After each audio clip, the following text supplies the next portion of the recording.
Rhoda, what's up? Welcome to Unashamed and Afraid. How you doing tonight? Good. Looking forward to talking. So, for those who we were just talking about it before, so not only are you LCSW professional in the space, we're going to talk a ton about coupleship on the show today. Not only that, but you are also a professional podcaster, much our senior. So we Yeah. are in dual layer at the feet of a legend right now. Oh, yeah, right. So, so for those who haven't listened to your show or don't know you, paint yourself into context. So I've been in private practice. I'm 72. I've been in private practice for at least 42, 43 years. Did a lot of things before that. Started an incest program, was director back in 1980 when nobody talked about it. It was only 2 books written on the subject at the time. And I worked with women in prison and jail. I've done a lot of things and really love talking about relationships. So 10 years ago at 62, I started my podcast, which is What Healthy Couples Know That You Don't. And my husband gave me the title. We've been married 51 years. And I really love doing it. I don't make a dime, not trying to make any money at it. I really believe in making the world a better place. I'm a social worker. I make the least in the mental health profession, and I'm pretty serious about trying to make the world a better place. That's awesome. So that is what you do, what you're moving with. Now tell us about you as a person. Tell us about the heart of Rhoda. I'm a grandmother. I have 2 grandchildren. One is 10 and one is 6. They are delightful. Unfortunately, 3.5 hours away, but that's not 10 hours away, so that works. Um, I read a lot. Love, love, love my whole life. Had a mentally ill mom, which really put me in the path of what I do, and a father who put up with too much and should have set more boundaries, and he didn't. And I got fascinated with pain because my mother never spoke about her pain, and have spent my life crafting my skills, and I I really love doing the podcast. It's a lot of fun. I'm not tech savvy. I have no staff, and it's a lot of work, but it seems like it's worth it. Love it. Yeah. So have to know, because my wife's a big reader, a couple of your favorite books of all time. You're Ooh. stuck on a desert island. You get The 3 Covenant, books. The Covenant of Water. I can't pronounce his name. Abraham, I think. It's Indian. Varghese. I'm killing it. Uh, Um, Fabulous, fabulous book. The Heaven and Earth Grocery Store by James McBride. Black author. Absolutely terrific. Um, I'm always reading Iris Murdoch and Robertson Davies, and I'm not going to pick one of their books. They're just they're like my mom and my dad or my grandparents or something. They're both not alive anymore. Yeah, so can't pick one. It's like saying name No. your favorite child. It's just a choice you Yes. can't make. Yes. Yes. So there's a lot of places we can go talking about, right, what healthy couples know and you don't, to right, use your podcast as a context. One of the questions I want to bring up is early in my recovery, I was in a work setting, and in my story, cheated on my wife quite a bit through different means. And I was in this work setting in a car, and this woman said, I don't believe any relationship where a partner has stepped out and had an affair or cheated can ever make it back and get healed. It's dead on arrival. I know people say that, and here's what I say. I think most relationships have a huge infrastructure calamity. You often year 6 to 10. For my husband and I, it was year 9. And that's because the illusions fall off. And when we fall in love, we're a little bit drunk with our ideas of who the other person is. And then they start to wear thin. And I think Brad Pitt and Angelina Jolie, I think it was year 10, maybe year 9. It really is in celebrity relationships often as well. I believe that when you have a calamity, a tragedy, trauma, whatever you want to call it, it is an opportunity to build a more authentic infrastructure where you are more honest, because generally so many relationships suffer because people have unspoken resentments. Then they go sideways to get their needs met instead of dealing with things. I mean, I must have seen You, six what? people You don't know me, Rhoda. You don't know me. I Psh. must have seen six people today, and two of them I talked about not avoiding and deflecting hard conversations with people they love. Mm, One was mhm, family, one was partner. And when I was asked, what do I think is the most important thing you can do in your relationship? It's having hard conversations, not dodging, not avoiding. And in the world we live in, which is filled with dodging and avoiding, people text, I love you. People text, do you want to go out with me? mhm, I was watching I watch a lot of foreign TV, and his police partner, he said, I'm going to text this woman I like. And she goes, no, no, no, no, you can't text. You have to be brave and call. It's going to be a step up, and she's going to be impressed. And that's exactly what happened. And we're avoiding phone calls, we're avoiding face to face interactions. And I think it's just crucial to become braver and say, hey, what's happened to our sex life? Hey, are we overspending our budget? Hey, let's talk about this. And the other thing is, you're not going to have one magical conversation. Not one. You're going to have 25 and maybe 50. Because what happens when you have those conversations, you are softening the edges of the differences. Just like Play-Doh's in your hand. Remember when your kids play with Play-Doh and it gets all hard in the yep. can because the top's not on? Yep. When you roll it around in your hand, you're softening it. That's why you need more than one conversation. And you Mm, have to be mhm, open and curious about what is missing, what is going on, what can we be more honest with each other. So I believe, to get back to your original question, you can heal because you get better at being honest and authentic, and then you've got that the rest of your life with each other. mhm. Do do you think when you say hard conversation, because that's the street word, that's the things people would say. What I'm hearing you say is like meaning honest conversation. Yes, and about topics that make you uncomfortable.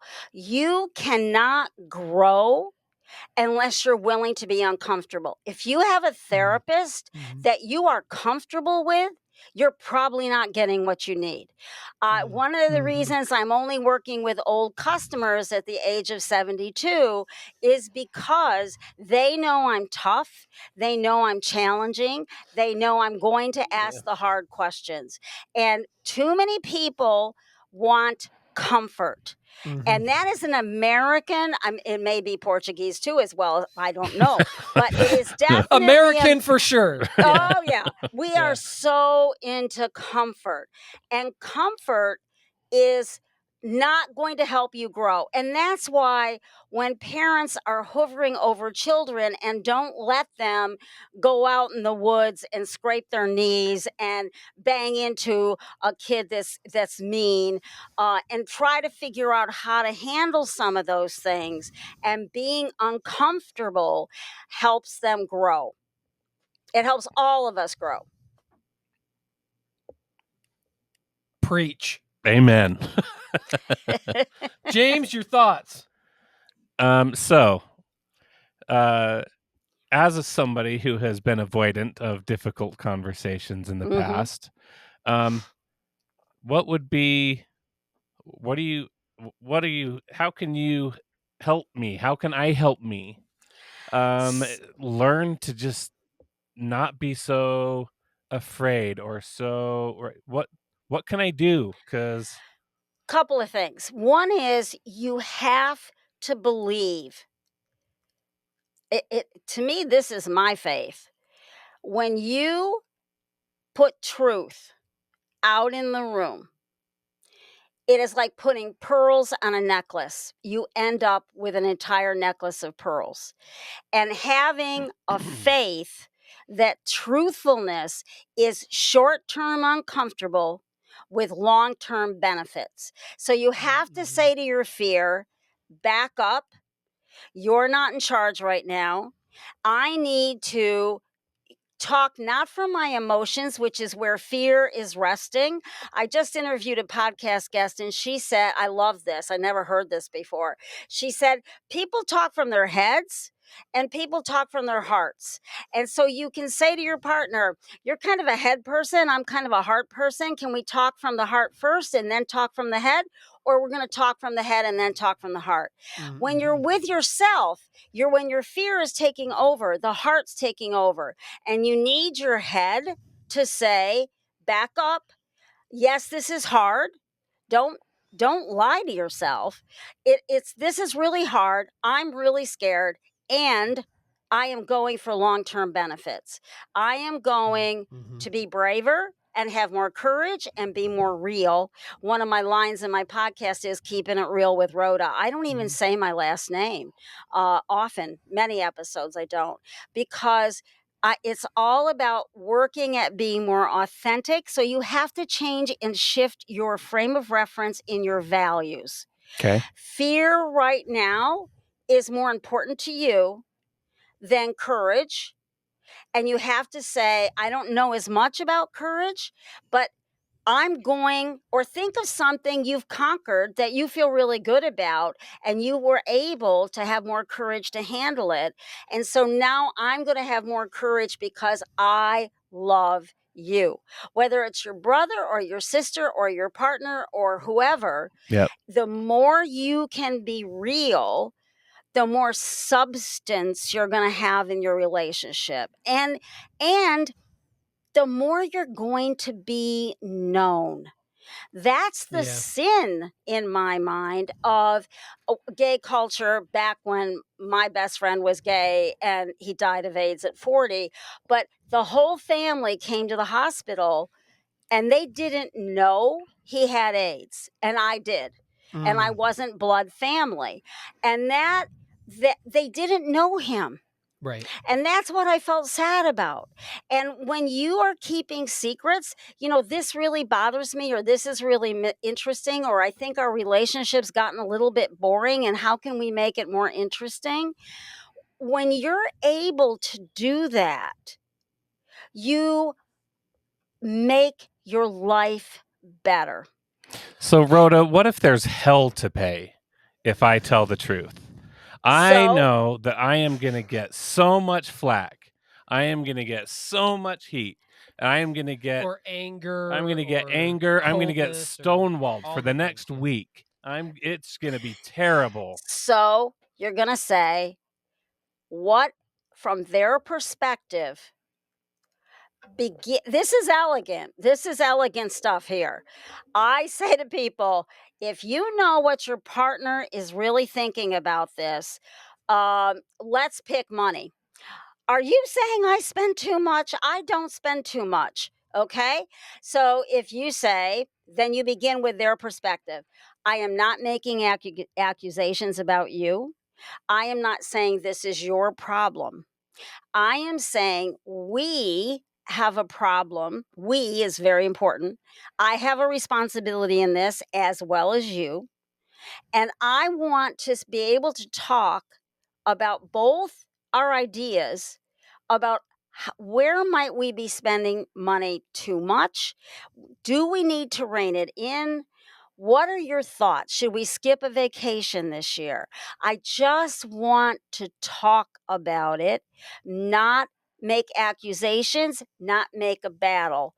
And if you need a few minutes because you're upset, uh, you can have a few minutes. If you want me to write down some of my ideas and you write down some of your ideas, we can exchange the paper and then we can talk. We need to just make this talk aboutable. The thing everybody comes into therapy saying is, we don't know how to communicate. I would say, you don't know how to communicate about hard things in a real way. And convincing people. So when I'm doing therapy and I've got two people in front of me, I am saying, I think what they're trying to say is I'm building a bridge. So you have to kind of think of it not as I'm going to conquest the money problem. It's Sure. not about black, white, win, lose, 110 thinking. It's about how can I build a bridge over where the other person will say, you know what, you might be right. I need to think about this. You give them some power and choice. Do you want to think about this and we talk about it on the weekend? Do you want to talk about it tonight? Do you want to write? Do you want to do some Yeah. writing? Do you want to look at your credit card? Well, how would you like to go about this? Give them room to shape what's going to happen next and honor their perspective.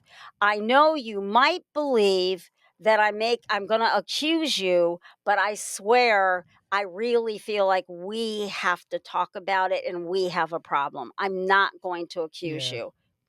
Yeah. So, love all of that. Taking it to another layer, another side. So, right, our whole audience are as people with sexually compulsive Yes. behavior and sexual addictions. So, as someone who not the thing I don't want to talk about is the fact that I've hired a prostitute or I've looked at a bunch of porn again, right? And so a lot of people work like they have the initial discovery disclosure, kind of get into recovery. There's these hard conversations of, so what about the narrative of I gosh, I don't want to tell, so for me it would be my wife to use me my I don't want to tell Kayla that I looked at porn again because she's so hurt, so why don't I just like not tell her and go deal with it myself and whatever? Like, Because I don't want to hurt her yet because I don't want again. to hurt her, So Because you yeah. have a choice about hurting her in the short term or hurting the relationship in the long term. Mm, And when you mm, betray trust and I wouldn't say I looked at porn. Here's what I would say. I have relapsed. I'd be happy to be honest with you how I relapsed if you want to hear it. If you mm-hmm. don't Yeah, want to well hear said. it, what I guarantee you is I will tell my therapist and I will deal with my therapist for sure. I Yeah, promise. yeah. But Or if you don't, sponsor or if whoever. you Yeah, can't, yeah, yeah, if you can't bear the details, then I want to respect that, but I need you to know I relapsed. yep. So, love that 100%, and just that long term, short term thinking, I Mhm. think is just It's worth its weight huge. in gold. Yeah. It's huge. I mean, one of the things I really valued about my husband is that he recognized decades before it happened that his business was tanking. It was filing systems, and everybody went to electronic filing. And he was the sales, and it was his business. But he recognized it was tanking. We talked about it, and we talked about selling our house and moving. We told the kids because we thought it was good role modeling that they Mm-hmm. understand Mm-hmm. life is not just tiptoeing through the tulips. And long-term thinking is so not valued. We are Yeah. such a culture of here and now. So Yep. what would you say is something that I could do, because I agree in the short term. So I look at like my recovery and I'm like, just disclosing that relapse in the next 24, 48 hours or week is actually not going to go well for me. Like, the short term is not going to go well. Like, Kayla's not going to want to have sex. We're not going to be close. I might get some anger. I might feel shame, whatever the thing is. So knowing that, talking about head heart conversation. So if I'm listening right now in the audience and I'm like, okay, Ron, I get with you short term, long term.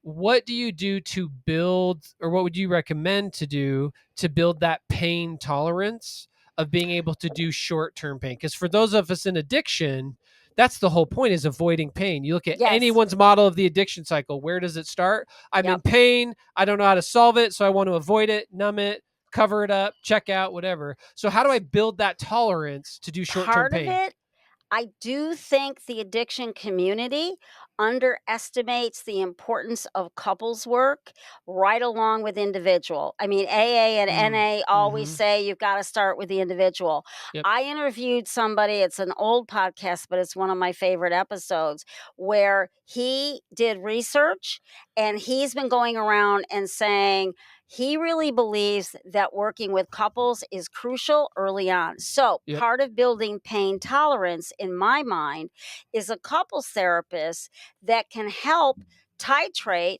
what's going on. But and when you say it's about Sorry, avoiding, and use for those of us who have third grade education, tell me what you mean by titrate. oh, notch it down to a more bearable level. Yeah, And bite that size. Yeah, that kinda. is a lot of what's important about therapy, is notching therapy down to notching hard things down to a more bearable level.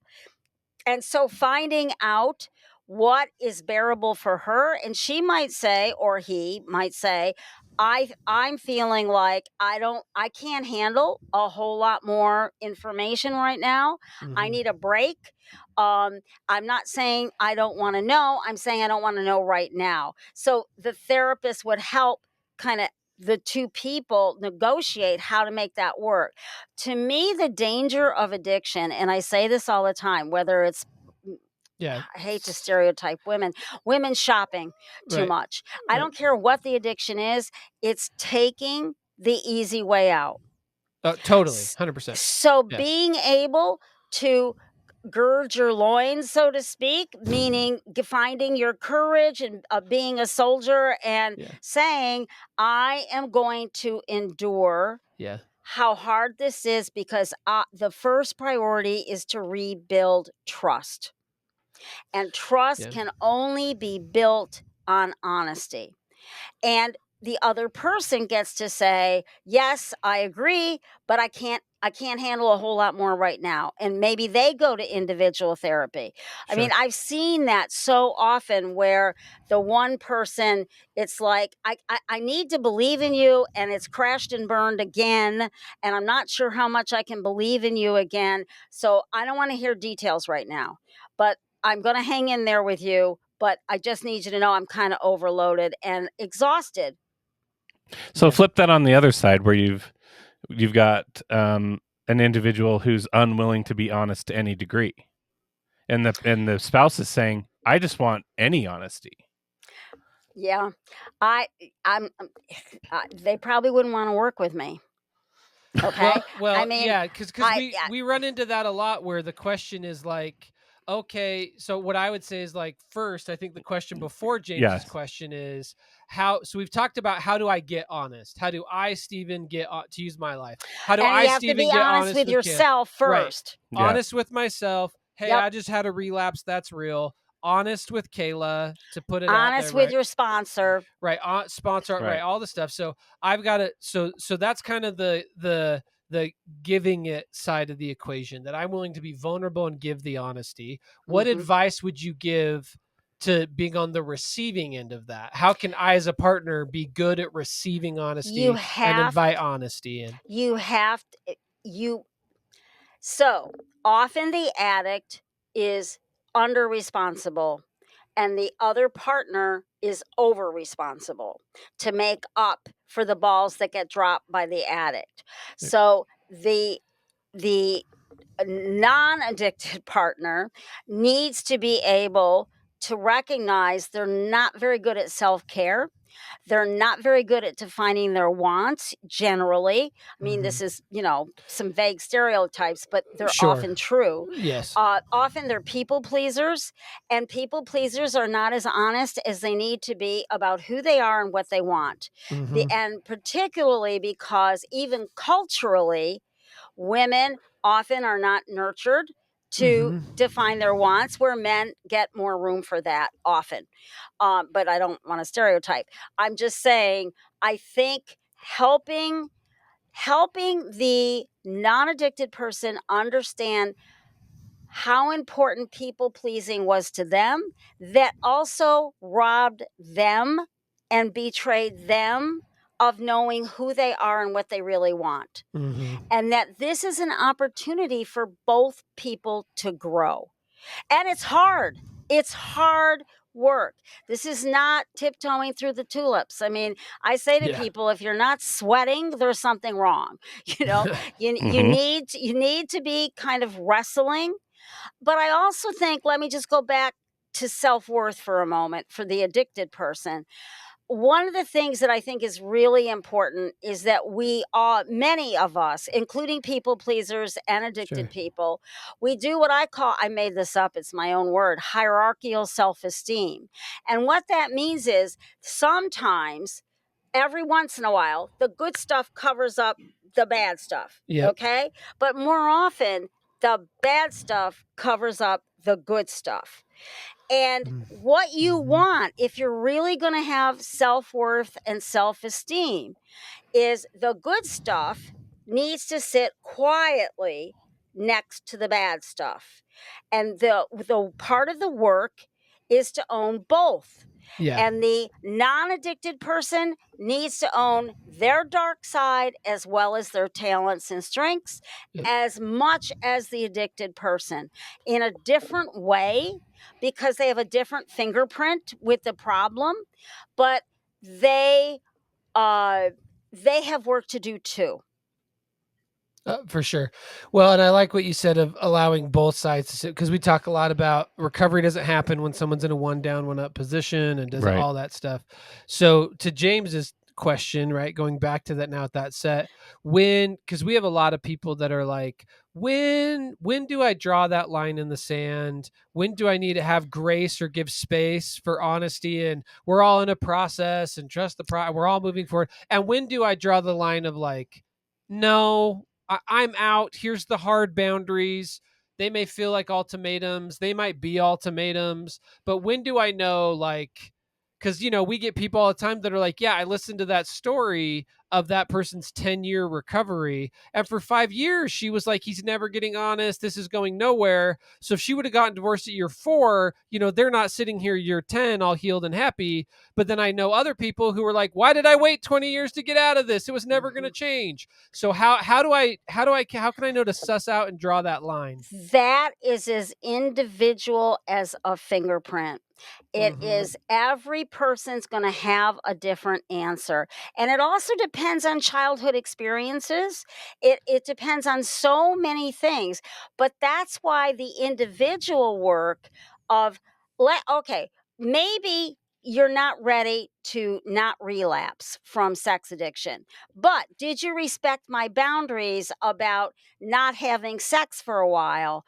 Are you respecting my boundary about blah blah blah? Mm-hmm. And then so maybe, and here's one of the things I talk a lot about, and I think this is hard for addicts and I think it can be hard for partners.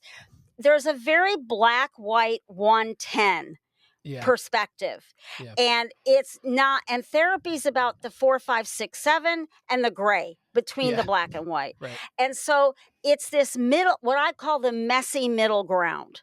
And Mm-hmm. each person needs to try to be honest with an individual therapist where that's defining wants, which is what I talked about a moment ago, Right. because being able to know who you are and what you want, and also what is the piece that is so exhausting. One of the questions I ask people all the time is, what's the worst part for you right now?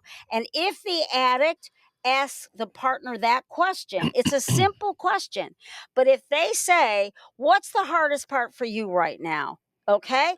And Mm-hmm. then the partner feels seen and heard. They don't trust yet, but they feel seen and heard. So you've got a choice. You've got a choice to build trust, or you've got a choice to see and truly hear your partner. And my advice would be, make sure you're seeing and hearing your partner, and let them say things that let them know, I know this was hard for you. I think the hardest part might have been blah, blah, blah. But Mm-hmm. you tell me, am I right? Is what was the hardest part for you? I want to know. And Mm-hmm. in the amends process, when you make your apology, all my clients, every single one of them, I would say, I'm going to make it tougher. I want you to ask them what was the hardest part for them Mhm. about your Yeah. addiction. Mhm. And so it's a twofer. It's not Yeah. just, oh, I'm sorry, mea culpa, this is what I did. It because I am a couple systems person. And when you ask that question, they feel seen. So I'm saying if you can't build the trust because you're not trustworthy yet, okay, but then work really hard to see and hear them. Mhm. Okay. So, other than couples being unwilling to have difficult or hard conversations, what are some of the biggest other mistakes that couples make? Watch the negative narrative in your head about your partner. When people have been married, they get a story in their head about who the other person is. And if you're resentful, and especially if you've been piling up resentments over and over and over for 10 years or 6 years, and you haven't Again, talked you don't about know them, me. Just bringing that up again. and you haven't talked about them, then you're definitely going to have problems. And being able to take that breath and try really hard to be curious instead of critical. Curiosity is about being open. Criticism closes the door, slams the door. Yeah. You know, it's like, Judgment signed, bam. sealed, delivered. Yep. Yes, right. But curiosity is, I want to know more. I want to understand. So changing that negative narrative that there he goes again, blah, blah, blah, blah, blah, blah. We all, everybody's got those things. I was so surprised. My husband's not an outdoor person. And I know y'all are from Utah, so but I did that with one girlfriend, and I just did Colorado with another girlfriend because he doesn't do So, outdoors, yeah. and that's okay. We solved it, and it's been interesting. But he actually came out and helped me with something in the garden. And I was just really surprised. I was delighted, but I was Mhm. surprised. I did not expect him, and he did it for me. And it was great. But I was surprised. I didn't say, now there he goes again. He's not going to help me in the garden. Blah, blah, blah. You Yeah. Yeah. you've got to soften that negative narrative, and you've got to be more generous. And What would be another some thing, ways to get stuck out of it? So if I'm stuck in that cycle of resenting, and I'm just like, Not that we are or no, of anyone course we not. know is, asking but for a just for those friend. other people out there, So yeah. write a letter. Write a letter to your partner. You don't have to share it, but write a letter and see. Just start it with, I'm so pissed off. I'm so angry about however you want to do it. And I'm so resentful. And then just finish that sentence as many times as you can. Now, if you want to rip it up, rip it up. If you want to turn it into a letter where you think to yourself, I'm not going to give it, but maybe I need to say some of these things, spread out over time, not all at once. I don't encourage dumping the kitchen sink, but being able to do that, um, uh, lancing the wound, letting the pus out of the wound is what the letter is purpose is about, and helping you. And then I often tell people, you write the unfinished sentences, and then write a letter you can imagine giving, that is kinder, that is more soft and generous, and see if that's something you might want to share, you might not want to share. What makes you mentally healthy is being choiceful. You need to be choiceful. It isn't about handing the whole thing over and like in a wheelbarrow and dumping it out, but being choiceful will really help. So I guess one question I have, and again, I'll just speak from the eye, is how do you I get that, like, because I get writing that letter and having done some similar things, right, of being able to own it. I understand the lancing the wound, that saying it out loud allows me to emote and have the emotional experience and move some things for me. And then in that clarity, a lot of times I don't have to say it to someone else, right? And, all of that. But the question I have is, what happens when there's an ongoing behavior, right? So what happens when I keep looking at the porn, or like what if the resentment isn't historical? So what if I'm like, I'm actually still resentful that my partner is still critical all the time? So I lance the wound and I do the thing, and I, do the spiritual stuff and the whatever stuff I do, right, to kind of open my heart to that. But then what do I do when what is causing that resentment? So let's say, criticism, right? So let's say I'm like, man, I'm working recovery and Kayla's so critical. So I lance the wound, I let it out, but then like, she's still being critical. That is still the current state of our relationship. How do I stay free of that resentment and not take more on? So I think you have to say to Kayla, I'm willing to take 85% of the responsibility for our problems, but I need you to consider 5 to 8% might be yours. And I didn't deduct 8% from 100. Right. But I need you to understand that criticism makes me want to crawl in a hole. Criticism increases my shame. I think shame is one of the biggest obstacles to progress, which is why I Mhm. think your podcast title is wonderful.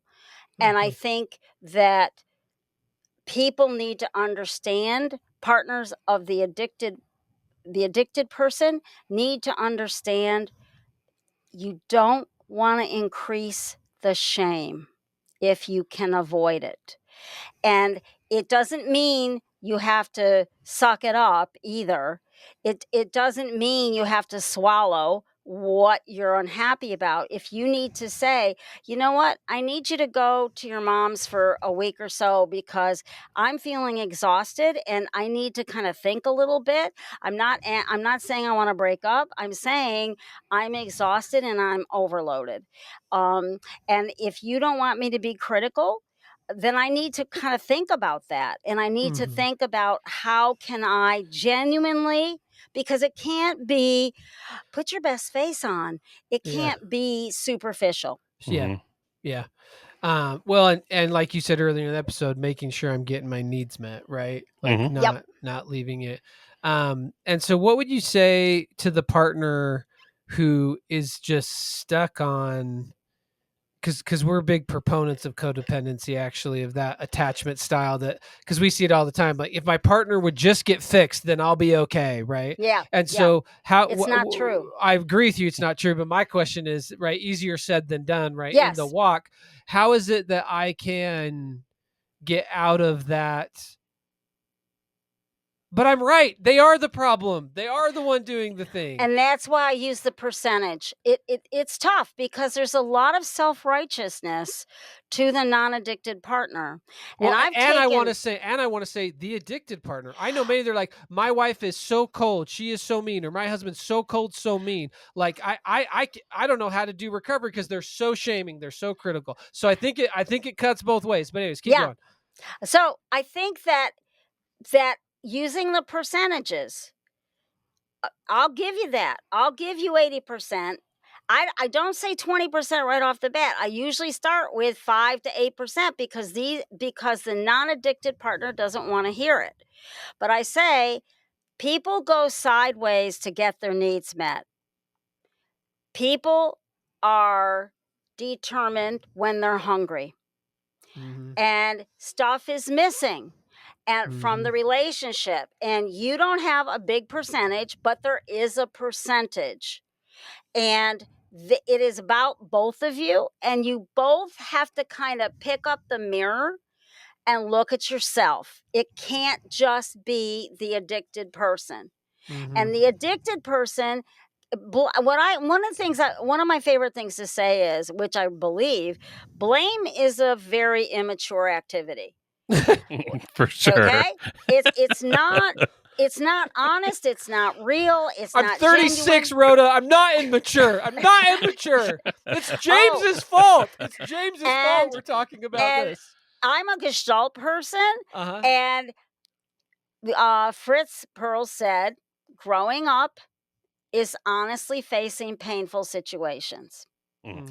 And yes, it's painful, but you have a piece in this. And I say that to people. I may figure out Yeah. the addict's piece first, but it doesn't mean I'm not looping back to you, because you've got a piece in this. I don't know how big it is. I don't know what the percentage is, but it always takes two to kill off a marriage or repair a marriage. Mm-hmm. And I do say to people, once you've been through the really extreme trying to solve a big problem that makes you want to run away, when you're stay and you're willing to work on it, you both change and you both can build something that has so much more substance. Yeah. No, I love that. I love that. So, as we're getting close to the end of our time, what would you say are a couple of the like musts for you? So, right, going to the title of your podcast of what healthy couples know that you don't. What are a couple of those things that like you're gonna have to know if you want to have that healthy and happy relationship? So, it's there's a lot. It's when you're thinking about everybody starts with communication problems.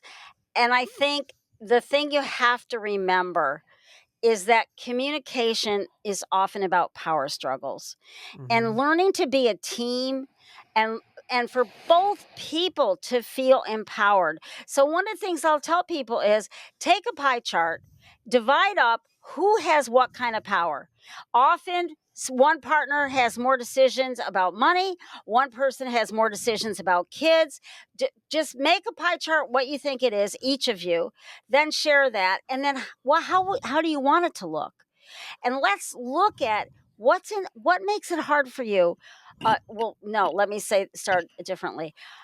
One partner should say to the other, how do I make it hard for you to share power with me? Mm. How do I I love make that. it hard for you to be honest with me? Are my expectations, and that's probably another big category we could spend an entire episode on, Totally.